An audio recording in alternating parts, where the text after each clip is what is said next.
ओम परमात्मने नमः। एक साधर्मी व्यक्ति का, स्वाध्याय प्रेमी व्यक्ति का चित्त कितना मजबूत होता है, कितना धैर्यवान होना चाहिए, कितना सहनशील होना चाहिए, यह चित्रण यहाँ पर जुगल किशोर जी मुख्तियार साहब ने बहुत सुंदर किया है। बाहर की परिस्थितियाँ अपने हाथ में नहीं हैं, अपने हाथ में होनी भी नहीं चाहिए। सच में तो हमारे दिमाग में यह आना चाहिए, पक्का होना चाहिए कि बाहर की परिस्थितियां किसी के हाथ में होनी ही नहीं चाहिए। अगर अन्य किसी के हाथ में परिस्थितियां हो जाएं, बाहर का परिवर्तन, परिणमन, बाहर का काम मेरे हाथ में हो जाए तो केवल मेरे ही हाथ में थोड़ी नहीं होगा, मेरा काम किसी दूसरे के हाथ में होगा, किसी का काम किसी तीसरे के हाथ में होगा। ऐसी परिस्थिति में क्या काम होगा और क्या परिस्थितियां बनेंगी।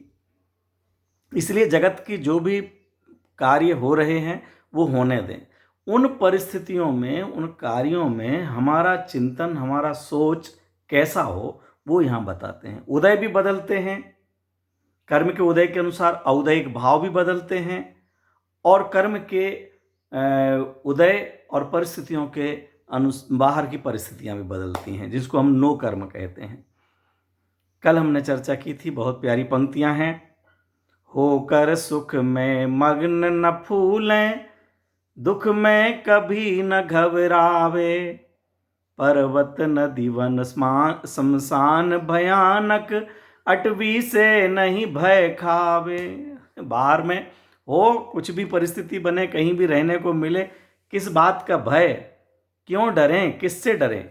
सबको डर है मर नहीं जाए, बस कहीं बाहर जाएंगे, कहीं मर नहीं जाएं। पर्वत में, नदी में, स्मशान में कहीं पहुंचेंगे, अटवी में पहुंच जाएंगे, शेर आके खा नहीं जाए। जंगल में अकेले क्या करेंगे? कोई अगर कहीं से भालू आ गया, कहीं से बाघ आ गया, कहीं से सांप आ गया तो क्या होगा? ये केवल मरण भय से हम त्रस्त हैं, डरे हुए हैं। लेकिन जब यह तय हो गया, यह निश्चित हो गया कि मैं वह आत्म तत्व हूं जिसकी मृत्यु होती ही नहीं, मेरा मरण होता ही नहीं, मरण हो सकता ही नहीं, ये केवल दो संयोगों के वियोग का नाम मरण है। दो का संयोग होना उसका नाम जन्म, दो का संयोग बनाए रहने का नाम जीवन, और दो का वियोग हो जाना, अलग अलग हो जाना, उसका नाम मरण। ये जिस समय संयोग चल रहा है, जीवन चल रहा है, उस समय भी वो दो ही हैं, एक नहीं है। दोनों का स्वरूप अलग है, दोनों का लक्षण अलग है, हम पहचानते नहीं हैं, ये अलग बात है। दूध और पानी एक साथ आ रहे हैं, एक साथ रह रहे हैं, लेकिन दूध और पानी एक नहीं है।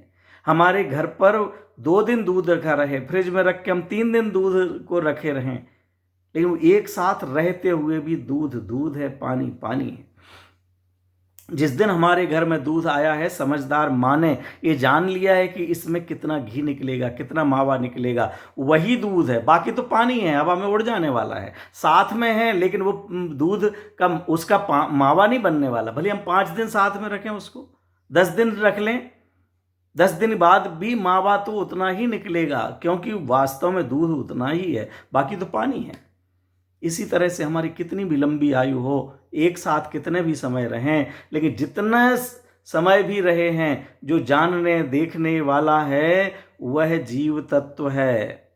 वह जीव तत्व मनुष्य नहीं, स्त्री नहीं, पुरुष नहीं, बालक नहीं, हिंदू नहीं, मुस्लिम नहीं, जैन नहीं, दिगंबर नहीं, श्वेतांबर नहीं, किसी का भक्त नहीं, किसी का भगवान नहीं, जो है वो है।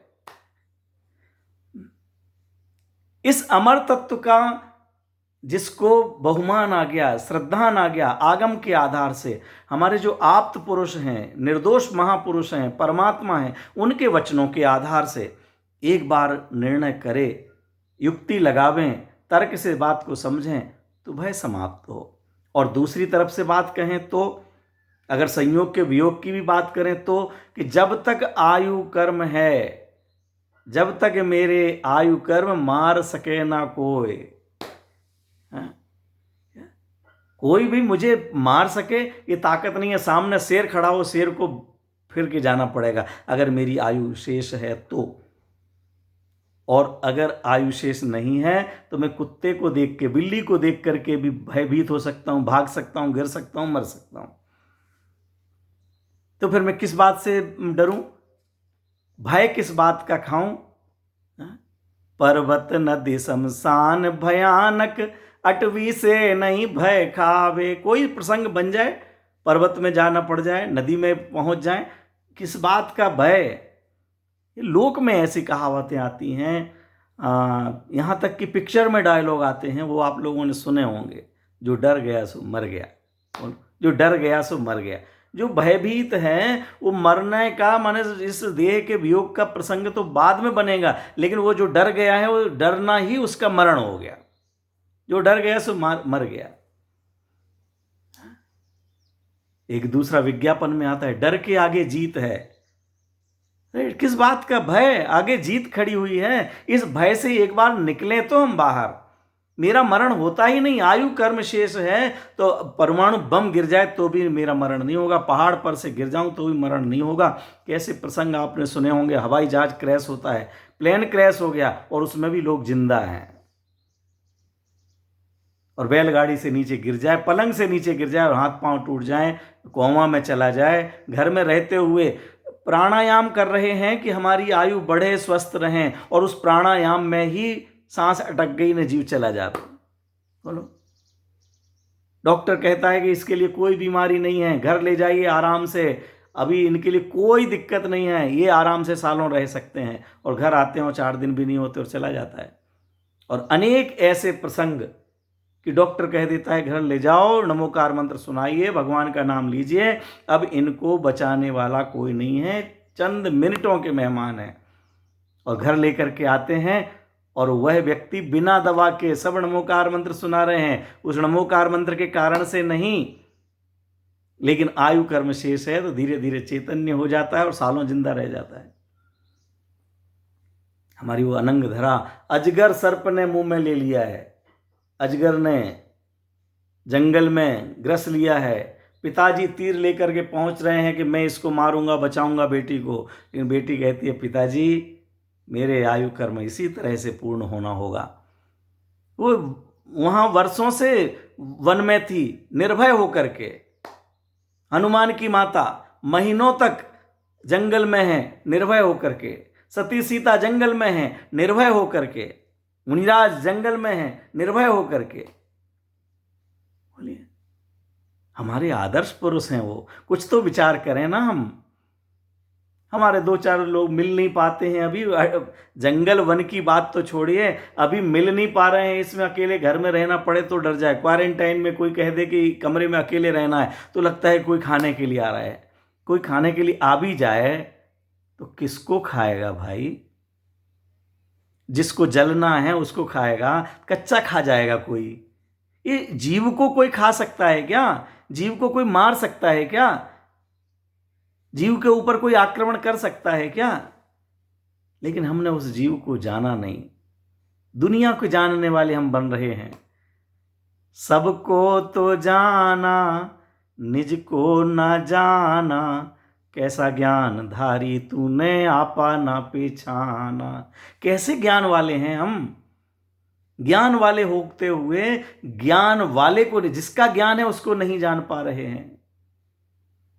मित्रों, विचार करना, ये जीवन बहुत कीमती है। दुनिया किस दिशा में जा रही है, दुनिया क्या कर रही है, अड़ोसी पड़ोसी क्या करते हैं, भाई बहन क्या करते हैं, उनको देख देख करके सोचने की बात नहीं। जिनको अपना आत्महित करना है, जिनको ये 4 गतियों के दुखों से बचना है, जिनको लगता है कि जीव नामक तत्व है और मेरा अनंत भविष्य है, लेकिन मुझे अनंत भाव नहीं करना, अनंत जन्म मरण नहीं करना, तो जो अजन्मा तत्व है उस अजन्मे तत्व की महिमा आना चाहिए। वो ज्ञान दर्शन स्वभावी आत्मा की महिमा आना चाहिए। वो ज्ञान दर्शन स्वभावी चैतन्य आत्मा जो जाति पंथ संप्रदाय संयोग सबसे भिन्न है, वह गोरा काला नहीं है तो दिगंबर श्वेतांबर कहां से होगा? वह मनुष्य नहीं है तो अन्य रिश्ते कहां से बनेंगे? इसलिए इस प्रकार की भावनाएं हमारी बने। क्या सुख में हम होकर सुख में मग्न न फूलें, दुख में कभी न घबरावे। पर्वत नदी शमशान भयानक, अटवी से नहीं भय खावे।